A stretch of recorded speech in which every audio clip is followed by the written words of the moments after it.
Та subscribe дарж сувга захиалаарай. Мөн хонхон дээр дарснаар дараагийн шинэ бичлэг ороход танд мэдэгдэх болно. Чихэна.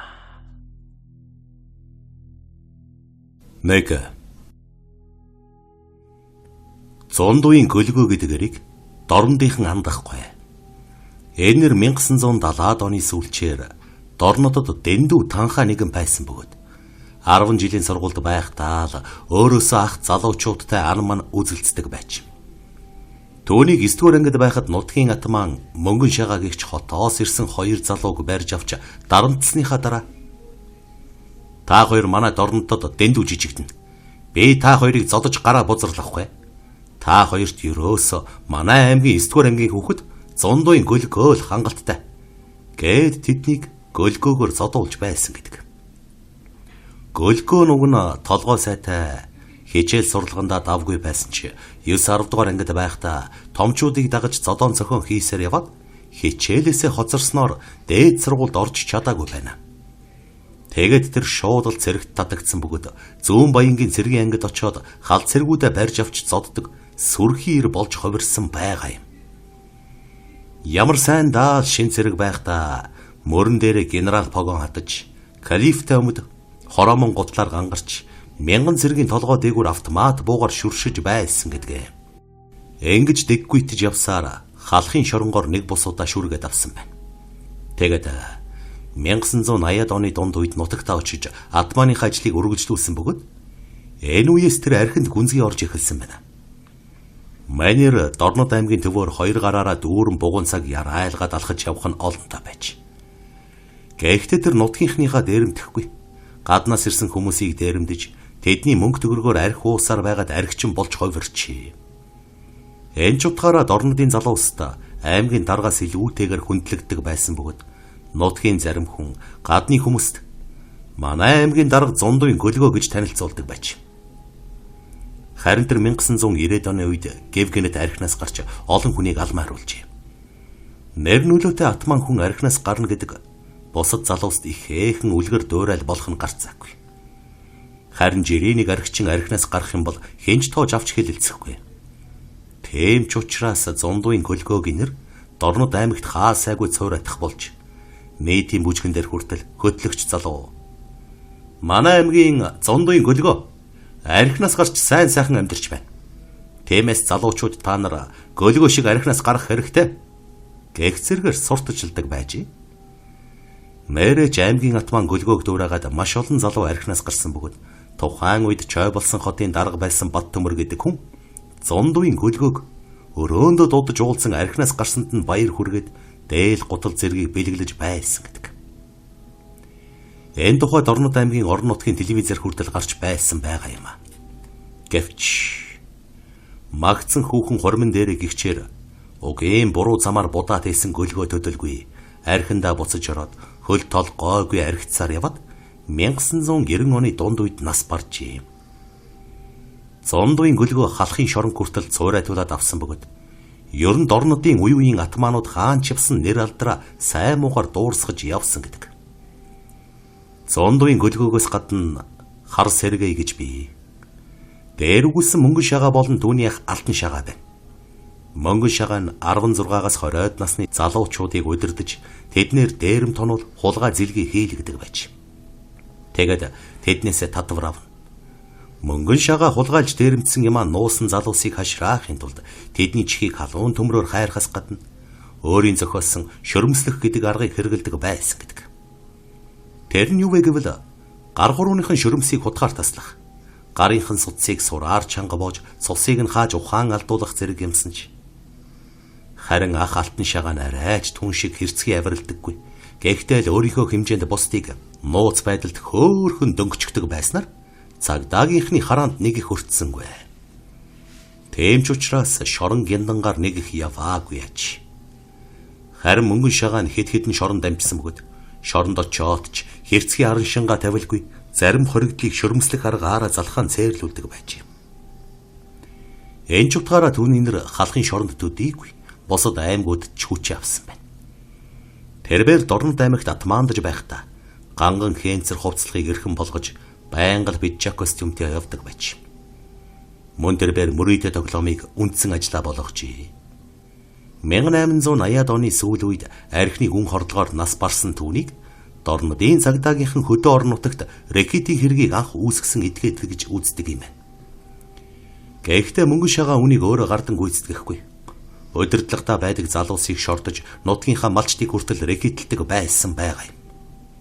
Тэр яагаад архинд орсон бэ гэвэл удирдлагт нь байсан хүүхдүүд хожим нь өсч үндийг бүлгийн толгойлогч болох гэж өөдөөс нь босч ирсэн гэдгээ. Мөнгө шагаа үнд гутраад архинд орж эхэлжээ. Төвний удирдлаганд байсан хүүхдүүдээс 5-6 хүүхэд хүн ам хулгай дээрмийн гэмт хэрэг үйлдэд насан туршдаа шоронгоор гэр хийсэн байна. Тэднийг дорндынхан мөнгө шагаа хүүхдүүд гэж нэрлэдэг байжээ. Дээр үгүйсэн зундуын хөлгөөч бас мөнгө шагаан хүүхэд гэдэг байсан байна. Дорнод аймгийн луугруудаас Монголд хамгийн том дуйлан дэгдээсэн хүн бол Чой болсон хотын харьяат онгорхой хэмээх Чүлтмийн Чулуунбаатар юм. Тэрээр хаалттай нийгмийн үед бол зард гарсан гэмт хэрэгтэн байваа. Энэ нөхөр 90-ад оны үед хэд хэдэн хүнийг алаад Авдрантын гяндангаас оргож Төв аймгийн Хүлээхэн ууланд гарч улс орнын даяар томоохон дуйлан дэгдэж байсан зартай гэмт хэрэгтэн билээ. Зарим нэг хүнийг дарга болох одон төрсөн гэдэгтэй адил Чулуунбаатар бол төрөлхийн шоронгийн хүн. Тэрээр Дорнод аймагт хүүхэд байхасаа эхлээд л атмандж явсаар 17 настайдаа хүний ам бүрлгэж Сэлэнгийн цагаан толгойн хүүхдийн колонд очсноор шоронгийн яруу алдарт замналаа эхэлжээ. Шорон тэрээр атман болон заларч 1982 онд 10 жилийн хорих ялаа дуусгаад нутагтаа очсон байна. Нэгэн өдөр тэрээр Хуанзанд хоол идэж сууж байлаа. Дорнодын шинэ овгорууд орж ирэн "Чи нөгөө шоронгийн овгор онгорхоо Чулуунбаатар гэдэг нь мөн үү? Одоо бол чи юм уу?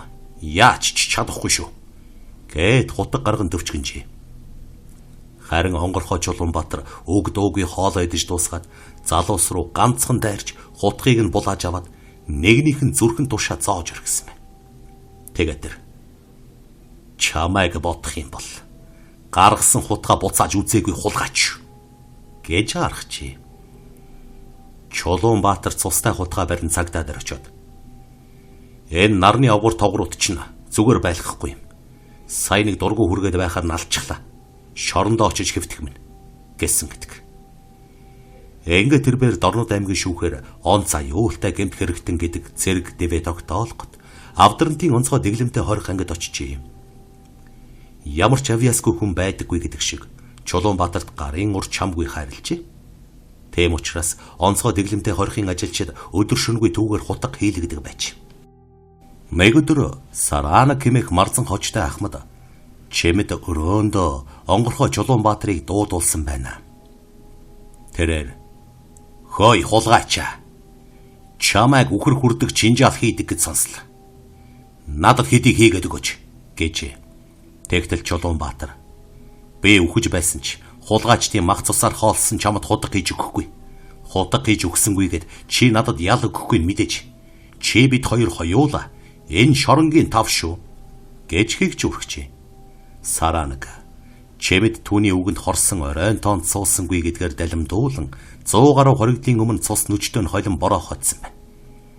Ингээд энэ хоёрын хооронд үл тайлагдах өс хонзон бий болжээ.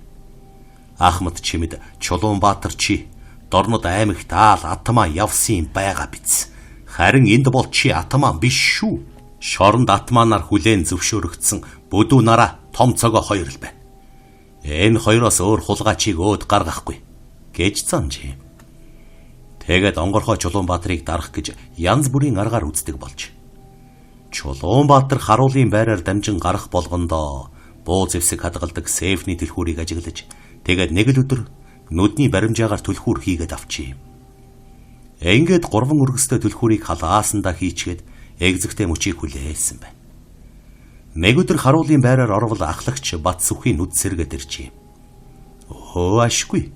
Хуучин хулгар ороод ирлээ. Өчигдөр савчсан чинь дотор муу үхлээ. Чихөө хаалга хараад сууч. Би гялс гараад ирэх гэсэн байна." Төвний гарангууд Чулуунбаатар Нүдэн баримжаагаар хийсэн түлхүүрээр Сейфний нүхэнд хийвэл чанхран эргээд онгоохон тэр. Ингээд манер 12 сумтай Макаров буу дайцтай сум зэргийг халаасандаа хийгээд хэнэггүй царайлан сууж байтал ахлагч Батсүх орж ирээд. Чихо хоошогүйгээд Дэнжийн айлуудаас найрка аваад ир. Дотроо застдаг хэрэг. Гээд өөдөөс нь мөнгө сар баажээ. Эйнхүү шоронгийн хаалга өөрөө нээгдээд ирв. Онгорхой Чулуунбаатар Дэнжийн айлд очин найрка авч жалганд залгилж орхиод шууд л сараанаг чимэд эйнх рүү алхсан байна. Тэгээд цонхоор нь буудаж орхиё гэж бодсон байна. Гэтэл сараанаг чимэд 5 настай охиноо эрхлүүлээд тунж завгүй байгаа харагджээ. Үүнийг хараад мөс шиг хүйтэн хоригдлын сэтгэл зүрх уярч өөрийнхөө хүүхдийг санан гэгэлзээд ирсэн байна. Ингээд манер шүнжин алхалсаар атрын сангийн аж ахуйн өнгөрч явтал ганц гэр тааралджээ. Гэрт орвол жаргарсан эмгэн ганцаараа сууж байна. Тэрээр шууд л бурхан дээр нь 1000 төгрөг тавиад эмээ гүй жавамөр ядарч аваа эргэн хоёр тусалдаг сайхан уламжлал бий. Та надад сайхан хоол хийж өгөөч гэжээ. Чулуунбаатар хоол цай хийлгэж идэх зураа. Удахгүй эрлийнхэн хүрээд ирнэ. Тэгэхэр та зүгийг минь бууруулж хийлээрэй. Гээд дахин 1000 төгрөг бурхан дээр нь тавиад гарчээ. Төдөлгүй эрлийн машиныг гэрэл уул талаар гялал заадал ирэх энэ. Чулуунбаатар жалгын судаг даган алхаж явтал зээл 130 машинтай 3 эр архитаж байгаатай тааралдчих. Майнер шууд буу тулган машиныг нь дээрэмдэд хөдөлжээ. Тэгээд Улаанбаатар хотод орж ирээд эхнэр хүүхэдтэйгээ уулзаад сууж байтал тус гайгийнхан хаалга үүдийг нь цөмөшөглөн орж ирээд гавалсан байна. Онгорхой Чулуунбаатар заналт дайсан сараанаг чимдийг алж чадаагүй. Эрлийнхэнд өөрийг нь зааж өгсөн эмгэнд итгэсэндээ бухимдаж байв. Тэр байр сахилгад байхдаа би нудаа даруухан оргож яваад хон шиг хүлэгдээд ирлээ. Дахин оргох дээрээ толбол чадлынхаа хэрээр оргоно. Одоо намайг зогсоох хан хэрэм байхгүй. Хэмээн шүд зун хэлж байсан гэдгээ. Түүний сүүлчийн орголт бол мөнөөхөө дуйланд аллага. Төв аймгийн шүүхээс Чулуунбаатарт 18 жилийн хорих ял оноожээ. Тэр байр шүүх хурал дээр хүчирхийллээс хүчирхийлэл төрдөг. Намайг иргэншүүлэх гээд зэрлэгшүүлсэн засангийнханд гомдож явдаг гэж хэлжээ. Онгорхой Чулуунбаатар гянданд ялаа идлэхээр очсон хэдий ч хорихын ажилтнуудын захиалгаар Чулуун шатар хутаг хийсээр л байв.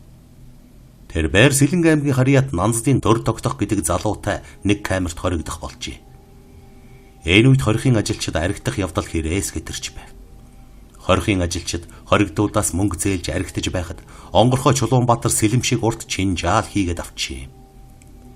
1996 оны 1-р сарын 4-ний өглөө ахлагч Бата, ахлагч Авраг, дэд ахлагч Орсоо хүү нар гяндан 24 цаг манхаар үүрэг хүлээсэн байна.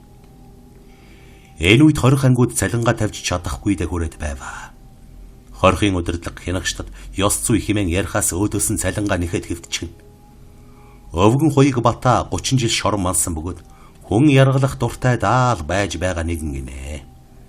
Ахлагч Аврагын хувьд Батагаас хүн яргалах аргад суралцж байв. Дэд ахлагч Орсоо хүүгийн хувьд хянагчийн ажилд ороод 14 хонож байж.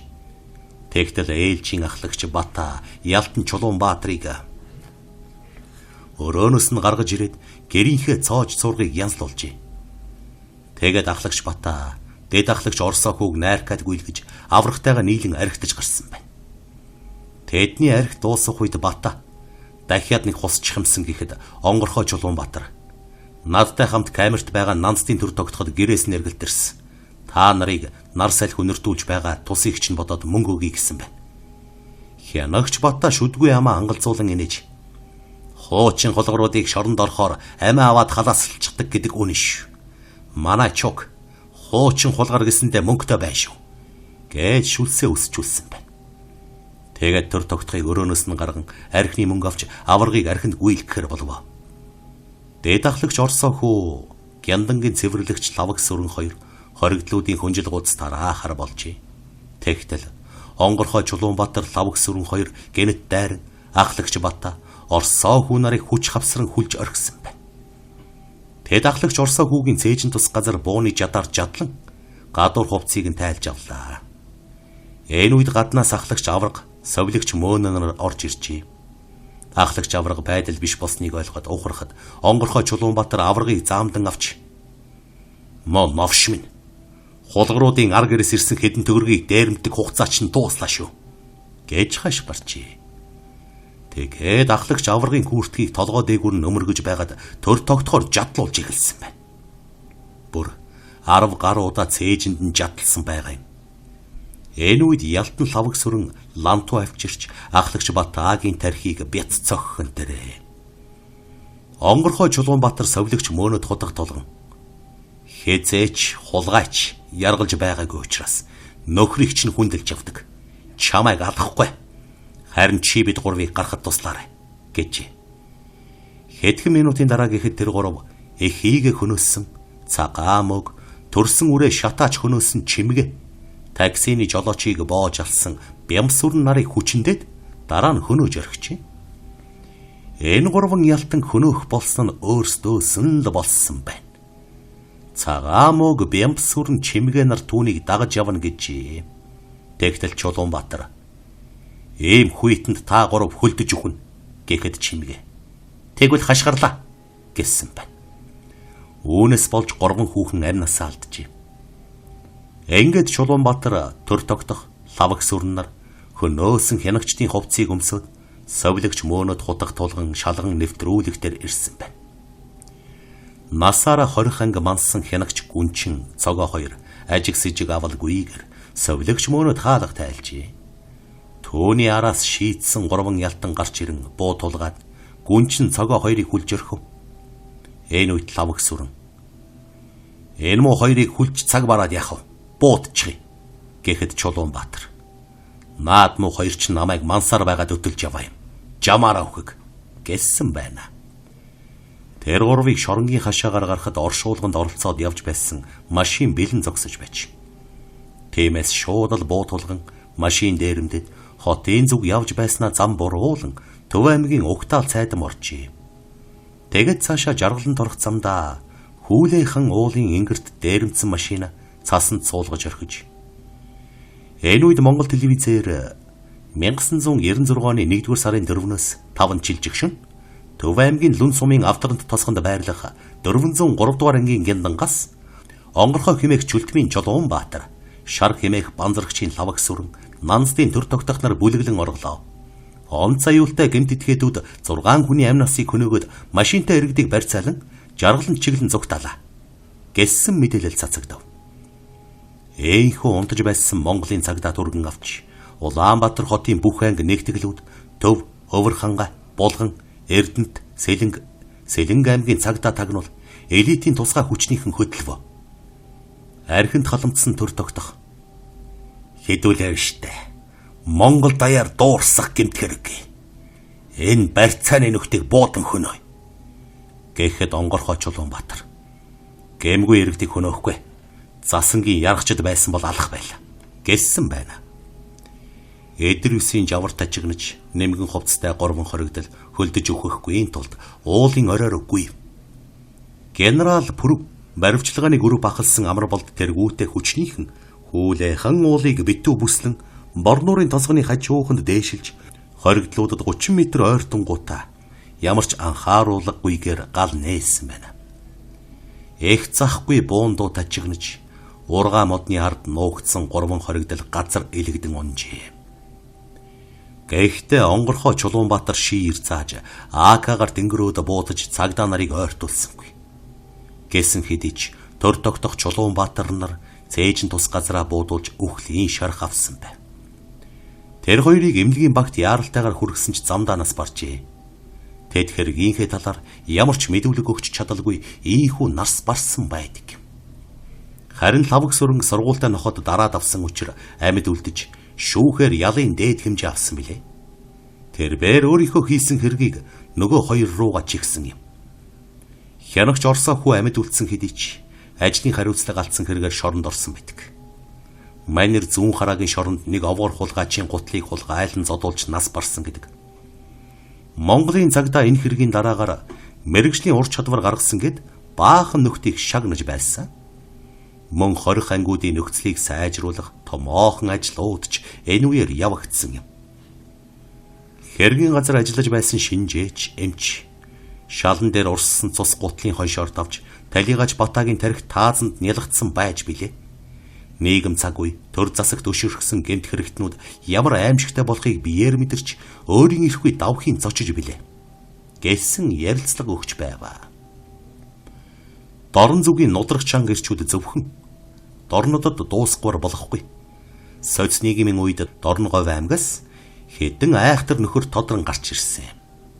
ертөнцөд хүн болж мэдлээд амьдралынхаа дийлэн хэсгийг өргөс торны цаана өнгөрөөх азгүй тавилантай хүмүүс цөөнгүй байдаг. Тэдний нэг нь Дорноговь аймгийн Цуу татман Цэвлийн Ванчиг Жамба. 1960-ад оны үеийн залуусыг эрдэн боловсрал, ажил хөдөлмөрт реалн дуудсан, хайр дурлал, баяр баясгал, дуухур залгисан алтан үе байсан гинэм. Энэхүү алтан үеийг Ванчиг Жамба зүгээр нэг тойрч өнгөрсөнгүй. Хэд хөнгөмсөг, омог бардам сэтгэлгээ нь ялан дийлж 7 дугаар ангид байхдаа үеийнхээ хүүхдийг хутгалчхад найзууд минь баяртайгээд хүүхдийн колон руу ачигджээ. Ванчиг Жамба хүүхдийн колоноос томчуудын шоронд шилжиж, цаашлаад чанга, онцгой гяндан гэд бүх нэг л дуусгасан байна. Эгэтэл дээд хэмжээ авсангүй. Ванчиг Жамбайн хажуу улааны чанга дэглэнтэй колонд чод баригадын дарга хянагч нараа дарамтлаад ажил хийж өгдөггүй нэлээд танхаа байлсан гэлцдэг. Хоригдлуудын дунд Ванчиг Жамбагийн тухай Дорноговийн айхтар хулгайн хүүхэд гэсэн цуудагдж түүний өдөөс хэн ч үг хэлж зүрхэлдэггүй байж. Тэгтэл нэг өдөр 1960-ад оны шоронгийн атман шулах сандаг Ванчиг Жамбайг банз модоор зодож нүдэд хүчээр ажил хийлгэсэн байна.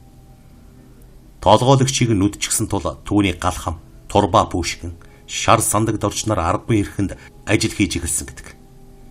Гэвч Ванчиг Жамба бүрэн засал авсангүй. Хутаг зодон, танхаа дээрмэн давм гайлсан тул чанга дэглэмээ онцгой дэглэмээр солиод тэнд очоод даши мунда Цэвэний хар лам сүрэн нартай галхан болцоож бүр улам чангарчи.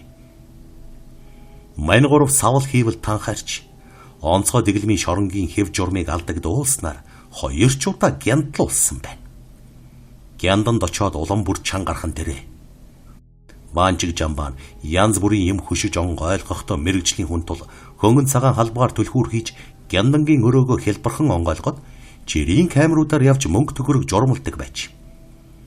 Тэгээд гяндангийн хэв журмыг зөрчиж арх хууж танхайран хянагч нартай үг сөргөлдөж сүүлдээ бүр дийлдэхэ байсан гэлцдэг. Даши мунда түүний тухай ийм нэгэн дурсамж үлдээсэн байгаа чи. Найз маань шоронгоос судлагдаад амьдралынхаа сүүлчийн жилүүдэд биенийг тааруу байсан. Олон жил шоронгоор явсны гай ч юм уу, элэг зүс, уушиг зүрх бүх юм мууцсан. Өөрийн хөнгөмсөг сэтгэлийн хар гайгаар загиргаадалтын үед ялих шалихгүй бодианаар даанч олон жил шоронд суусан. Уг нь нарны амьдрал ардчсан нийгэм хоёрыг хослуулсан боловч ардчлалын аж буйны үзэлгүй таалал төгсөл. Яруу найрагч Данзан Равжагийн 190 жилийн ойн баяраар би Дорноговь явж сайн найзтайгаа сүүлчийн удаа уулзсан. Надад нэг автар арх авч өгчхөд өөрөө уухгүй цагаан ямааны сүү ууж 2 хонс. За мунда найз минь уугаар айл гэдэг. Би ганцаараа хичнээн хорох билээ. Ванчиг Жамба 3 дахь хоног дээрээ даанч төвчлгүй надтай хамт ууж эхэлсэн. Сүүлдээ автар архиа дуусаад нэрмэл авчуулаа. За чи Дорноговийн атман гэж шоронд байхдаа олон жил хутсан. Үнэхээр атмаа юм бол чи одоо харуулаадах гэж би үгээр итэл. Гэтэл Ванчиг Жамба би жижиг хүмүүстэй уулзаж өөрийгөө доош нь хийхгүй. Гэж шууд аймгийнхаа даргын хаалгыг тогшгон тэр. Тэр үеийн аймгийн дарга нь улаан загалмай нийгэмлэгийн дарга яруу найрагч Одон Чимэд байсан юм а. Яриа хөрөөтэй сайхан хүн байлаа. Гэртээ байсан нэг шил архийг бидэнд өгөөд үйлдвэрээс авдар архи ав гэсэн бичиг хийж өгч тэр архийг нь авч ууцгаагаад 2 тийш салсан. Жилийн дараа найзын минь би муудаж нас барчихлаа гэсэн сурагдуулсан.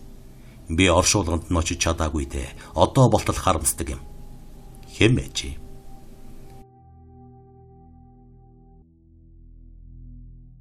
Хоёр 1980-ад онд хамт ажиллаж байсан Төмөр наст гэдэг эмэгтэйтэй саяхан зах дээр таарлтахад Тэрбэр бэ нэг хүн хайж яваа юм л да. Олон хөлийн газар таарлаж магадгүйгээд захаар хайж явна гэлээ. Чээч нь яхаар хүн хайж явдаг билээ. Хаанхын хэн гэдэг ямар учиртай хүн хайж яваа юм бэ гэж асуухад мань эмэгтэй. Уг нь Дорнод аймгийн Сүмбэр сумын уугуул юм. Тэр идүгэ Улаанбаатарын зах зээлийн газраар л тэнүүжилж явдаг бололтой. 10 гаруй жил шоронд суусан айхтар хүн би. Нэрийг нь Мэлхааны Цэвэн гэдэг юм. Тэр жил миний талигач нөхөр мөрдөн байцаагч хийж байхдаа Цэвэний хэргийг гэлчилж шоронд хийсэн юм л да. Гэтэл Цэвэн ноднон жил шоронгоос гарч ирээд нөхрөөс маань өш хонзон авах гээд манайхыг тандсан байгаа юм. Тэгээд нөхрийг маань өөд болчихсныг дуулуутаа оронд нь миний хүү 17 настай булган тамираас өш хонзон авахар шийдсэн байна. Тэр хүүг маань хичээлээсээ дарахыг отож байгаад тоосгоор сохих гэж хөөсөн ч гүйцээгүй гэсэн. Маргааш нь дахиж отож байгаад онгорхоо гараж руу авч ороод цементийн шалан дээр толгоогоор нь мөргүүлж хувцсныхан захаар боож унган зодсон байгаа юм. Хураг барьж байгаа чон шиг л зэрлэг зан гаргаж үснээс нь сэгсчин элэг бөөрлөө нь өшөглөх зур. Эцэгч нь 10 жилийн өмнө миний хэргийг илчилж намайг шоронд өгсөн юм. Мэдвэ? Өнөөдөр тэр үгсэн болохоор оронд нь би чамаас өс хонзонгоо авч байгаа юм. Чи Мэлхааны Цэвэн гэж дуулсан уу? Тэр чинь би байна. Чамайг аллаа гэхэд би сайн даал 15 жил сум гэж зансан байгаа юм. Хөөмэн үдээс хойш нөөр нүдгүй задуулж хавтчихсан амтан хурж ирээд халуурч байснаа маргааш нь бүр элдвээ юм ярьж дэмий донгосч эхэлсэн. Гээд хөөрхөн эмэгтэй нулимсаа арчин яриагаа дүр завсарлава. Тэгээд тэр үргэлжлүүлэн. Хөөхтэй минь эцэг мөрдөн байцаагчаар ажиллаж байгаад ноднон жил хүнд хорлогдсон юм шүү дээ. Өнөөгийн хүмүүс ч хүн чанараа алдаж дээ. Хөөрхий. Хөөмэн эцгийнхээ мэрэгжлийг эзэмшинэл гэдэг байсан. Одоо ч өнгөрөх бололтой. Хүний арьс нөмөрсөн зэрлэг догшин Мэлхааны Цэвэнээс болж хөөмэн амьдралгүй болох шиг боллоо. Цэвэнийг би сайн таньнаа. Цагдаад хандсан боловч тэр олдохгүй байна. Ямар сайн даал би өөрөө хайж явах вэ гэв.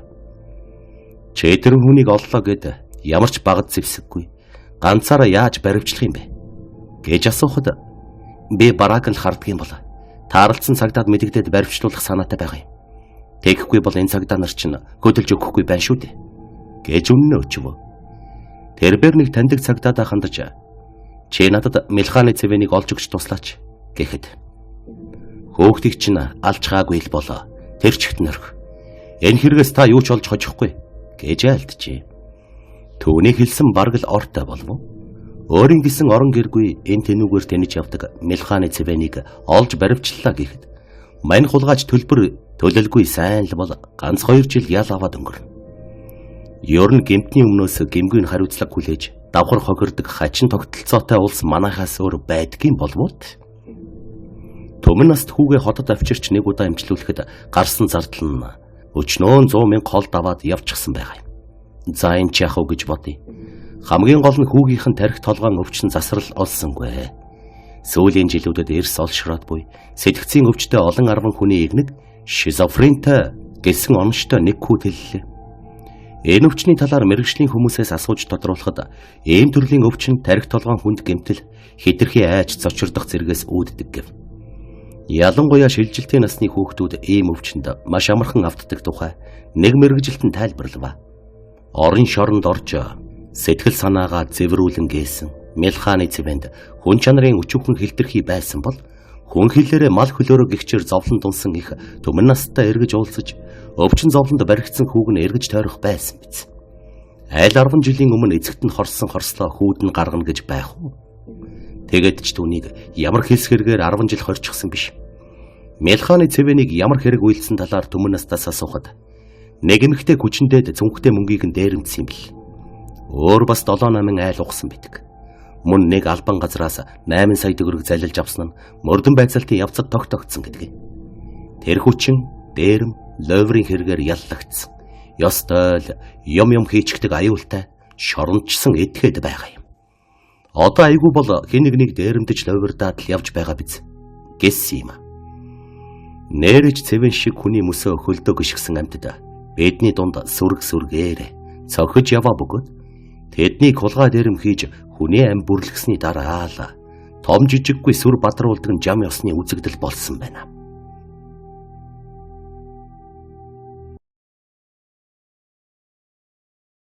3.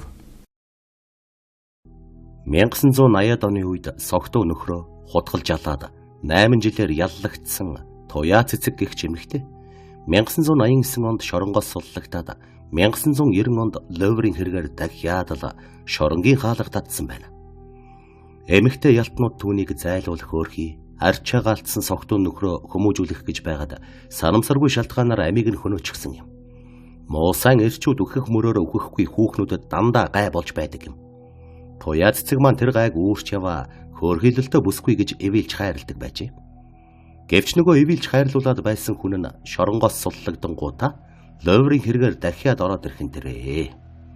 Энэ үед ялтан хүүхнүүд хөөрхий зайлуулмоо Туяа Цэцэг амьдрахын эрхэнд хэдэн төгрөг гулгуулаал биз. Харж хандах хааны жилгүй ганц бие эмэгтэй хүн үнээс өөрөөр яаж амьдрах юм бэ? Бид ч бас адилхан Луврын хэрэгээр л орж ирсэн.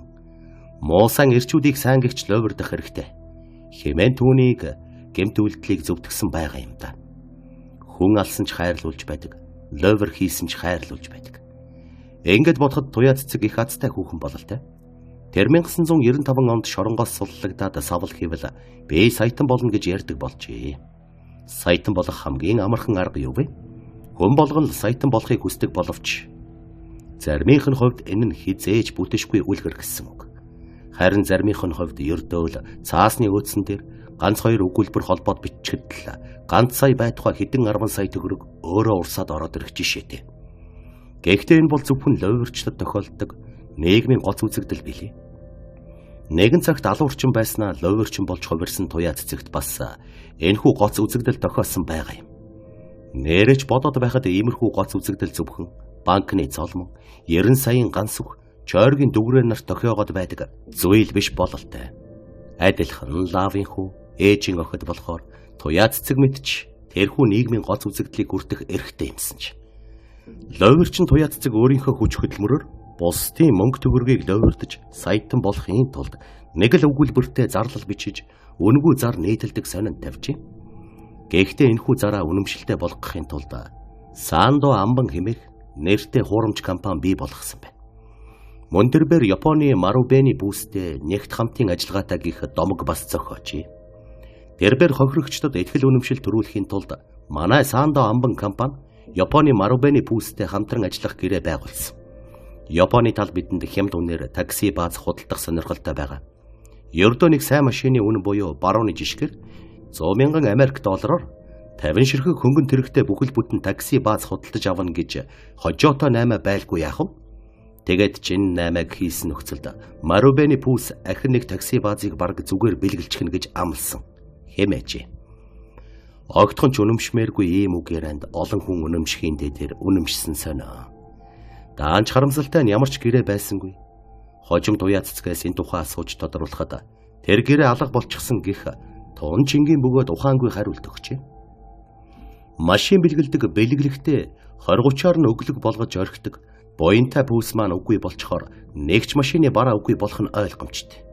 Түүнээс гадна Луврчин Туяа Цэцгийн санаанаасаа зохиосон Санда амбан компанид 100,000 Америк доллар байдаггүй 100 Америк долларч байгаагүй аж. Тэгсэн мөртлөө хотын төвд үнэтэй өрөө хөслөд хүмүүст хямдхан үнээр такси хөслүүлэх үлгэр зохиож суусан байгаа юм. Тэгээд тэр цөөхөн үхтэй шидэд зарлалаа бичиж дөнгөжээ. Тэр зарлал нь ердөө такси түрээслүүлж жолооч ажилд авна гэдэл гүйц. Жолоо мушгихгүйгээр амьдралаа төсөөлж чаддаггүй. Амьдралын боломж муутай хөөрхий хүмүүсийн сэтгэлийг энэхүү зарлал урвуулж орхисон бөгөөд өдрийн 18,000 төгрөгөөр такси түрээслэх хүнд 10 сарын дараа уг машиныг бэлгэлчих. Харин одоо 400,000 төгрөг барьцаанд урьдчилан төлөх хэрэгтэй гэсэн үгээр Туяа Цэцэг тэдний сүнсийг зайлтал хулигдсан байгаа юм. Тухайн үед хэд хэдэн такси компани байсан боловч Туяа Цэцгийн Санда амбан хэмээх хуурамч бөгөөд хоосон компани бусдад тоогдож эхэлжээ. Энэ нь мөнөөх үлэг болсон Солонгосын виз гаргаж өгнө гэх заллингаас хамаагүй сонсголонтой, ихтгэл үнэмшилтэй сонсогдож байсан тул хүмүүс мөнгөө бариад хуйларсан хэрэг. Үүн дээр нь улам ихтгэл төрүүлэхийн тулд Туяа Цэцэг хуурамч компани Санда амбан ба Марубэни гэж нэрлсэн байгаа юм. Энэ нь хохирогчдын чихэнд 1980-ад оны үед дэлхийд нэрд гарсан Италийн дуучин Албано ба Ромена Пауэр гэдэг шиг сонсогдсон бололтой. Такси түрээслэхэд барьцааны мөнгөнд доод тал нь 500,000-аас 1 сая төгрөг төлдөг бөгөөд харин туяа цэцэг хохирогчдыг хурдан түргэн уургалж авахын тулд 400,000 төгрөг амлсан байна. Тиймээс 100,000 төгрөгийн татуу байдал нь ядарсан хүмүүсийг соронзтон татжээ. Ингээд 30 хүн тэр дорн төлбөр мөнгөө хийснээр туяа цэцэг нэг суурин дээр 12 сая төгрөг атгаж эртнээс мөрөөдөж байсан саятан болгон дээрээ. 12 сая төгрөг гэдэг ажил төрөлгүй, мэдлэг мэрэгжилгүй, шоронгоор нэг насныхаа орон гэрийг хийсэн туяа цэцэгт мундашгүй их мөнгө. Гэвч туяа цэцэг энэ мөнгийг ердөө 3 сарын хугацаанд өрн таран хийсэн бөгөөд нэгэн цагт хайрлуулж хүндлүүлж өрөвдүүлж байсан луусангийн хүүхнүүдэд эргэж тойрхоож мартсангүй. Цаадуулн гялцэл хувцалсан туяа цэцгийг хараад миний туяашка дандаа саятан болно гэж ярьдаг байсан. Тэр хүсэл нь одоо л биелж байх шиг чимэн энэ байдлаараа их хол явна. Дахиад цаашаа улам тэмүүлээд бай гэж хөөргөжээ. Гэтэл ердөө 2 сарын дараа мөнөх саятан туяа цэцэг нь дээлээ нөмрөөд луусангийн хаалхыг татхан дээрээ. Түүний хувьд ёстой нүүр хийх газаргүй болоо биз дээ.